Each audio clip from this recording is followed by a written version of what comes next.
Sex trafficking. Today, a survivor speaks out about the horrors and overcoming a nightmare. Dr. Juliet Engel is with us here today to tell her story. Dr. Engel, it's so good to have you on. Thanks so much for being here with us. You know firsthand how American children are exploited. Let's go back to the beginning on how this happened to you. Well, first of all, good for Ohio. I wish every state would do what Ohio just did. Um, yeah, my story is I was born into basically human trafficking, but it was government sponsored child trafficking. I'm old, I'm 77. I was born in 1949.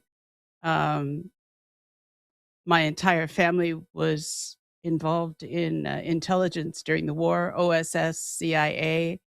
They became the founders of the NSA.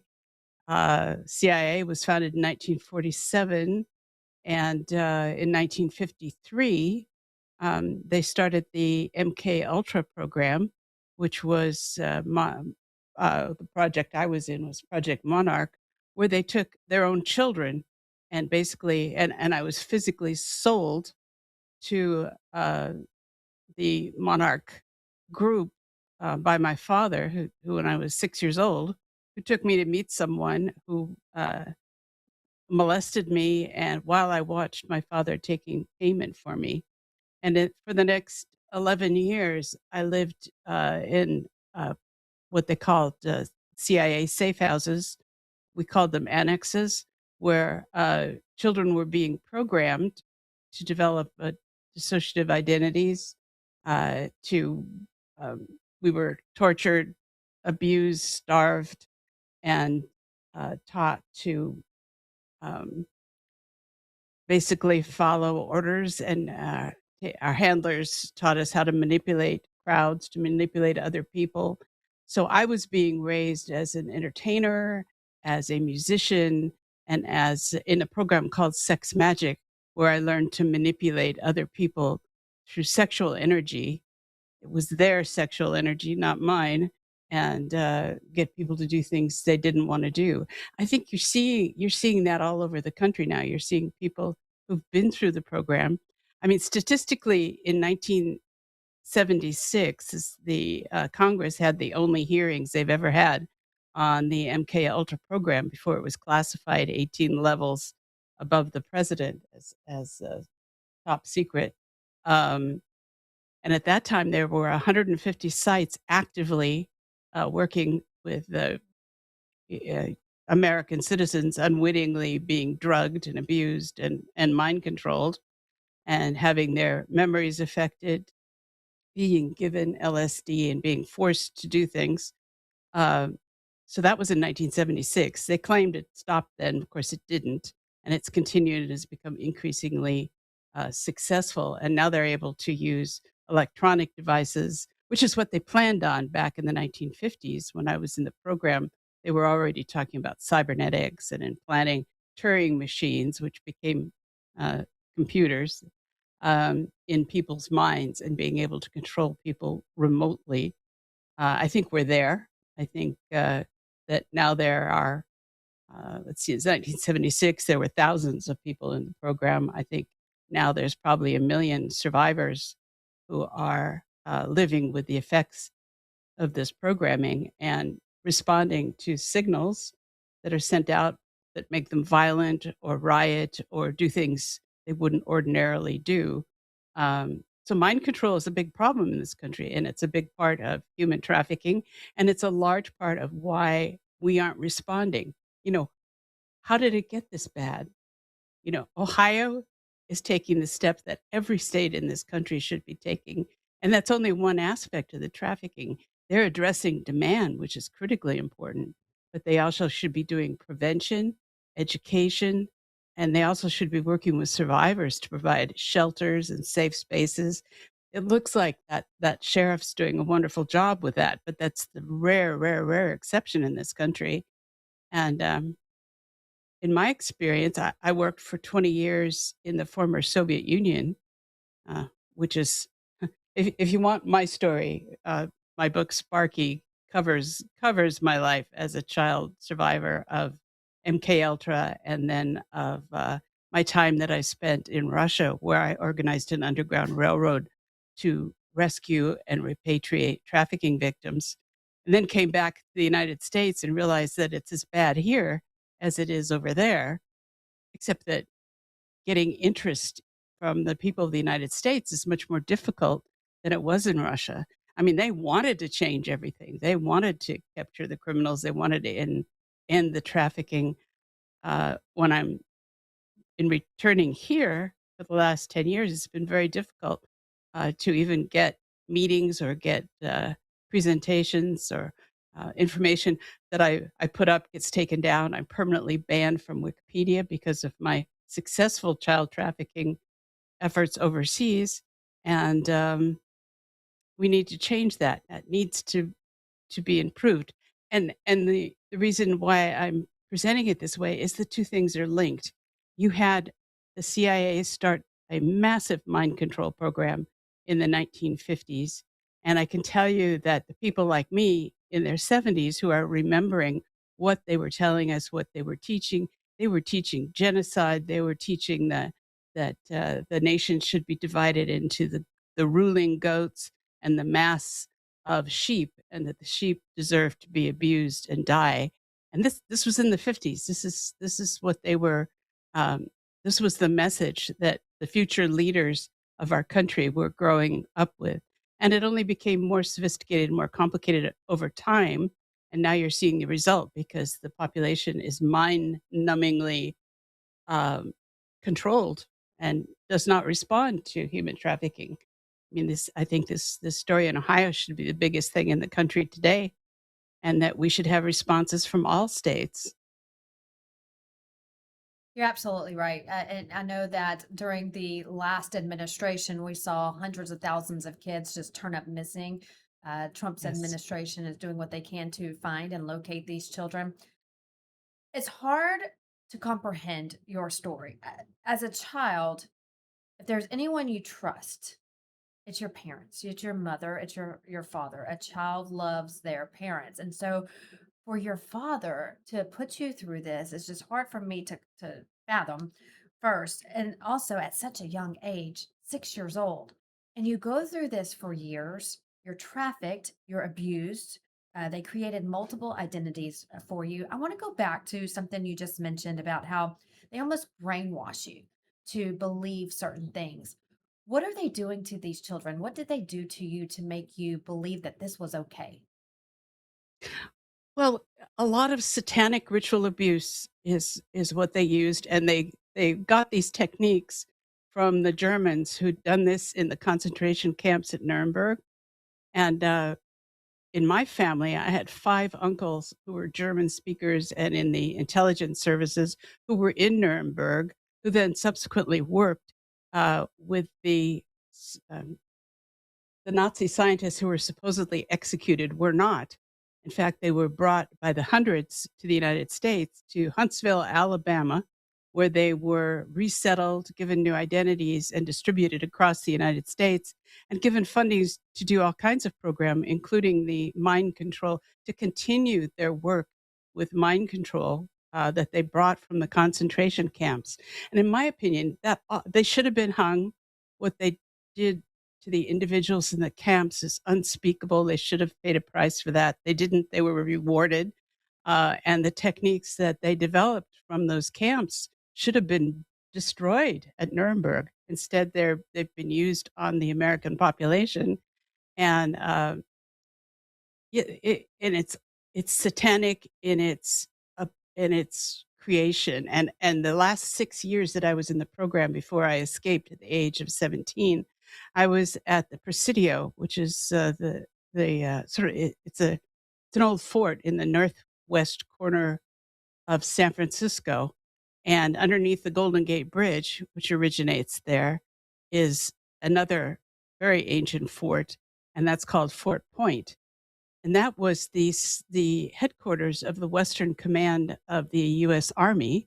It was also the head of psychological warfare for the U.S. Army, and it was where I was a classmate. This would be in the early '60s. I was a classmate of Michael Aquino and a little bit older than me was Anton LaVey. Now they're the founders of the Church of Satan.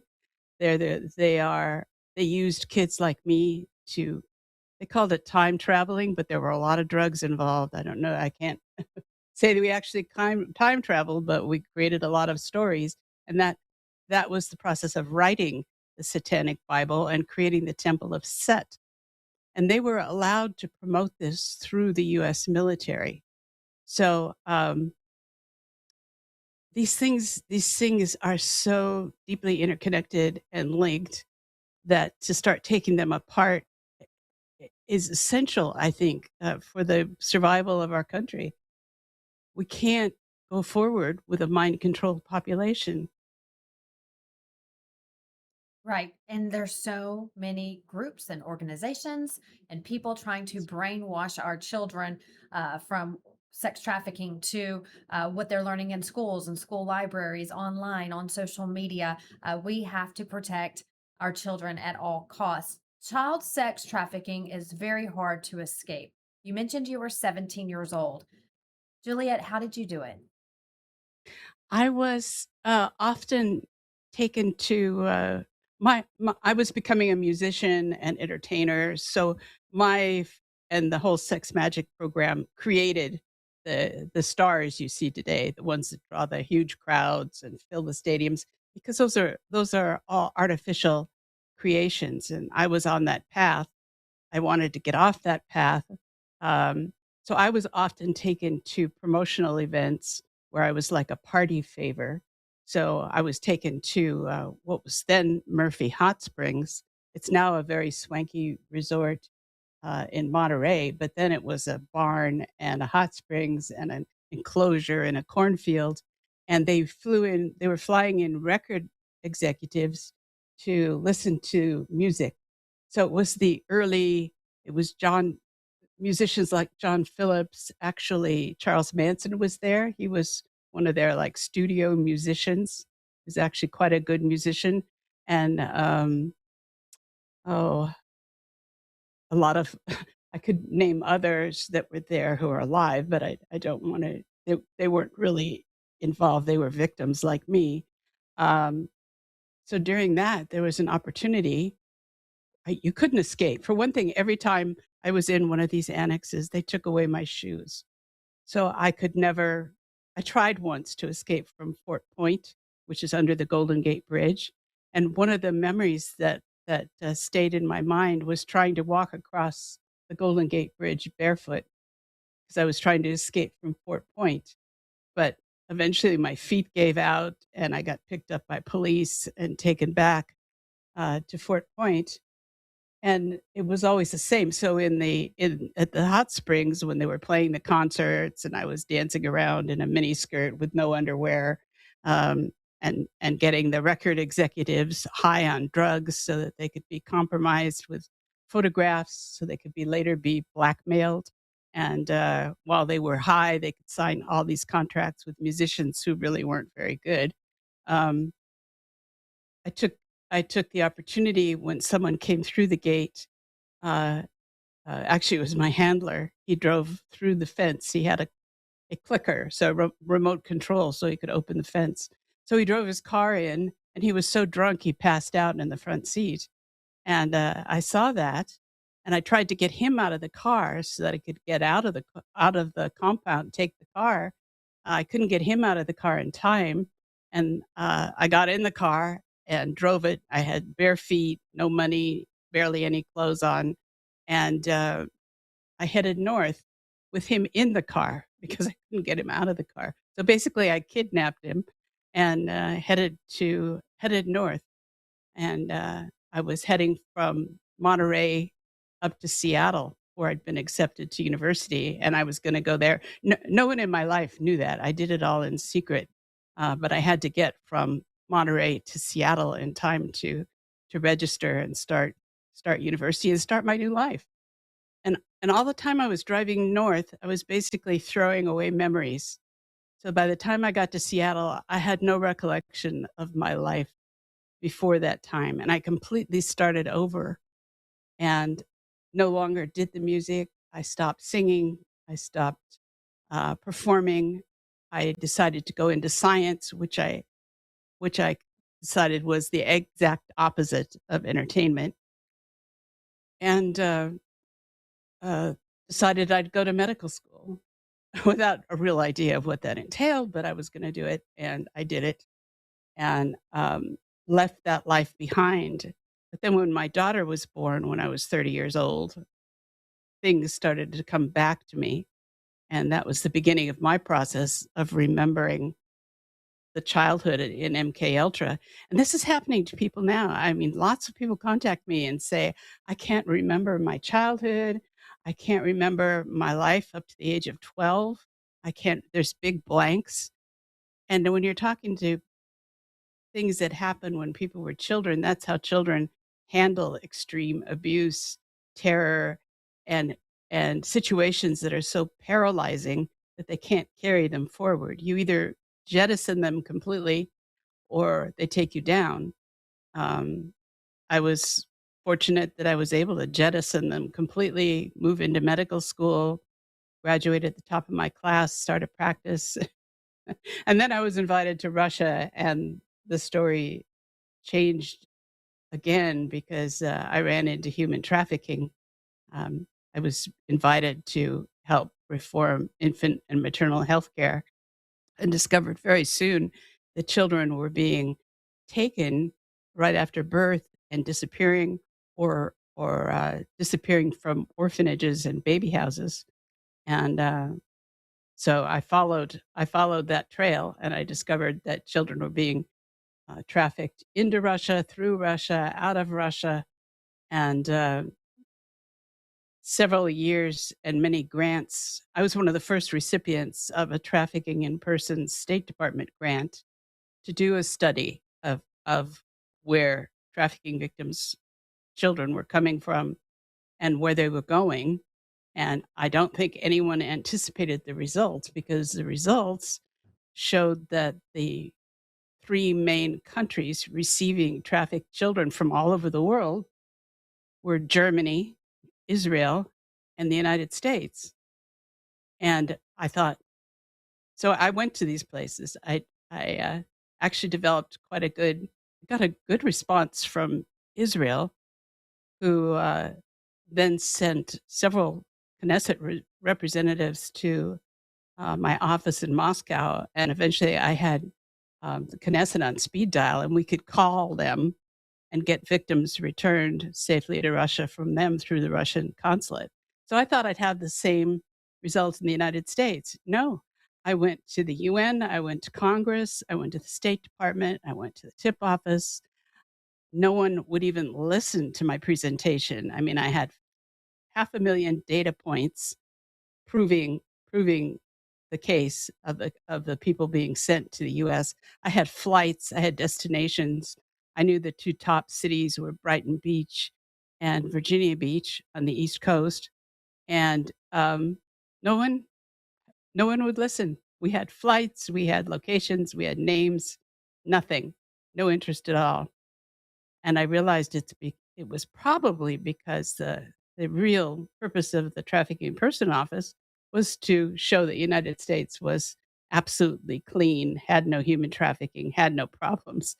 And here I was, their own grantee, discovering that that wasn't the case at all. But this was in 2004, so we're talking, almost a quarter of a century ago, and things have only gotten worse because of Yeah. the access to electronic communications. They had just started doing using uh, well, it was the precursor to Bitcoin, which really facilitates human trafficking because you can do almost unregistered transfers. I'm not talking about the official Bitcoin. I'm talking about all kinds of underworld schemes to transfer money via the internet, which can be done, and that makes human trafficking very difficult to detect and follow. Um, so I came back to the US in 2010, and I've been trying ever since I decided it was time to write my book. So I wrote Sparky, and it's now in the top 10 best-selling list on Amazon in its categories. And I also wrote Angels Over Moscow, which talks about my experiences um, in in Russia. I mean, how I did that. How did one American go to Russia and create an underground railroad that eventually we rescued, and I have total documentation for this. We eventually rescued over 70,000 people, meaning we developed systems that brought them back. And so when I hear in Ohio that they rescued 42 children, I'm going to contact the sheriff there and inform them how we used the people that we rescued to create nets, because each one of those people have contacts to many other people, and maybe they're already doing this, but you can turn 40 rescues into 400 rescues by working with the survivors. But the survivors need help, and there are survivors groups all over the United States right now and trying to help each other because it's a problem. When the Trafficking in Persons report comes out every year and says we don't have trafficking, then there's no money, no support, no reason for anyone to respond to trafficking survivors. So I think it's providential that I was one of the first uh, grantees of the tip office, that I found this link between European and Russian trafficking and the United States, and now I'm here um, pointing out that and clearly what I discovered applies to South America. And you mentioned the 500,000 children coming over the border during the Biden administration, and then the State Department claiming they don't know where they went. That's ridiculous. You can follow it. They went into a series of transportation companies who had contracts. Then they said, well, they don't know where they took them. Well, State Department contracts don't work that way. I mean, when you have one, having had them myself, you document every coffee break, every pencil, every so nobody bought gas anywhere without reporting it, and so they know perfectly well where they went. And there's the problem. There's the mind control. We're not supposed to look. If the State Department says, Yeah. "Oh, we lost them. That's 500,000 people. We don't know where they went."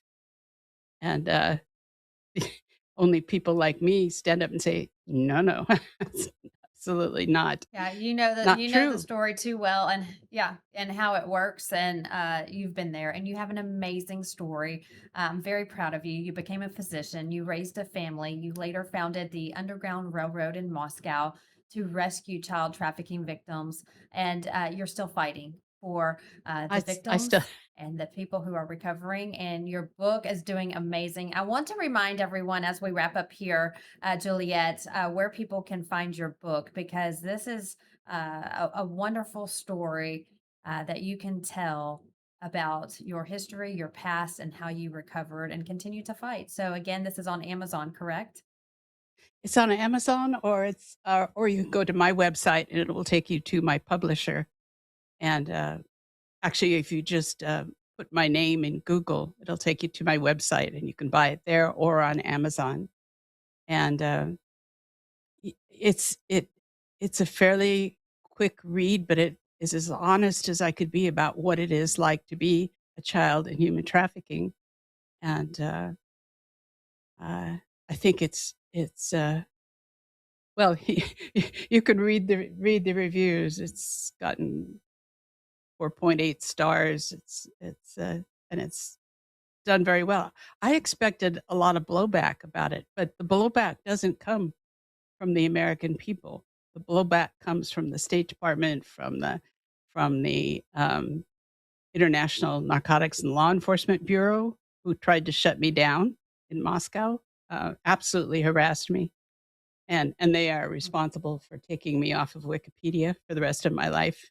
They sent a delegation to my office saying, you know, "You will never, ever be on Wikipedia." I said, "Okay, I don't care." We and know what it's and, like to uh be censored. We deal with it all the Yes, time.